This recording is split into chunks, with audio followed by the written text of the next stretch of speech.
Hello खमागणी bone अप्रीमिदी, कैसे हैं आप सब। आज का जो वीडियो है, आज हम एक बहुत इंपॉर्टेंट टॉपिक डिस्कस करने वाले हैं। आज हम डिस्कस करने वाले हैं फैंटेसी स्पोर्ट्स के बारे में कि फैंटेसी स्पोर्ट्स और गैम्बलिंग में क्या डिफरेंस है।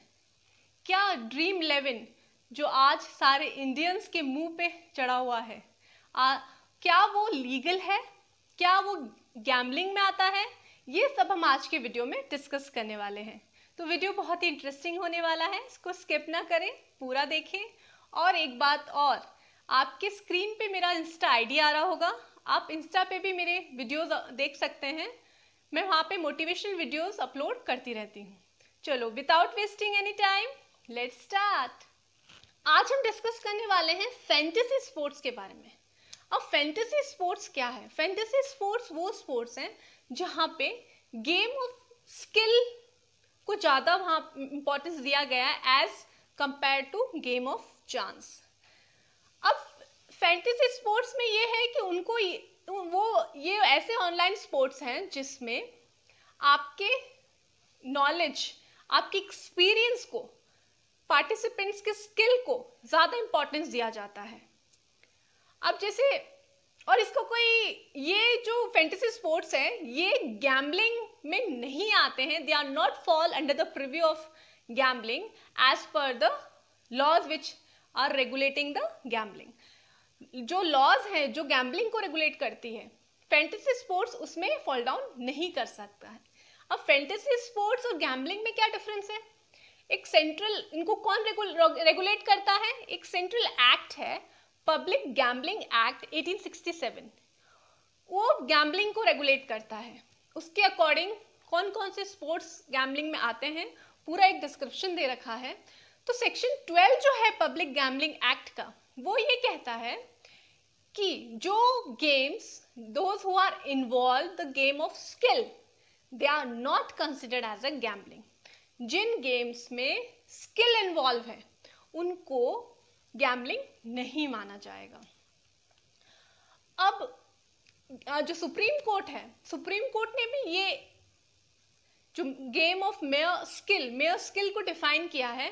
सुप्रीम कोर्ट ने भी ये कहा है कि जो मेयर स्किल का मतलब ये होता है कि जो गेम्स जिसमें पार्टिसिपेंट्स को नॉलेज से वो जीतते हैं, है ना, बिना कोई चांस या लक से, तो उनको गैम्बलिंग नहीं माना जाएगा।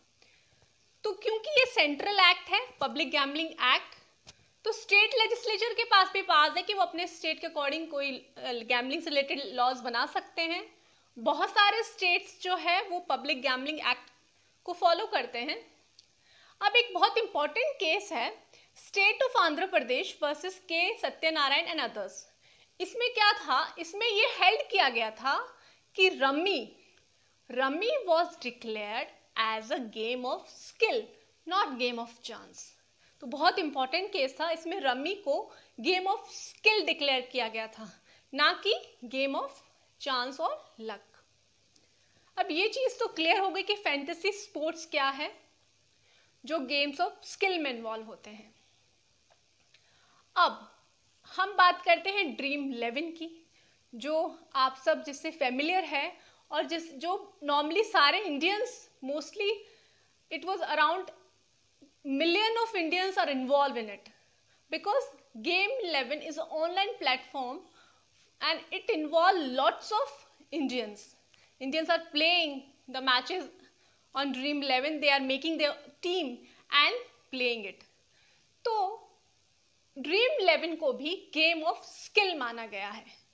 सुप्रीम कोर्ट ने भी ये हेल्ड किया कि it is considered as a game of mere skill.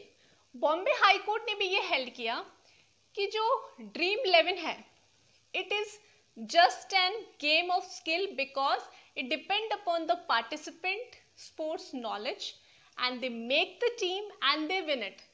So there is no criteria for chance और luck is there.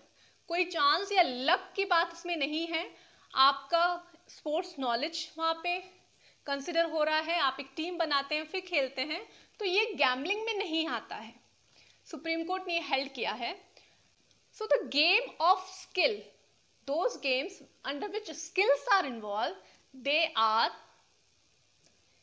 excluded from the definition of gambling under the Indian laws.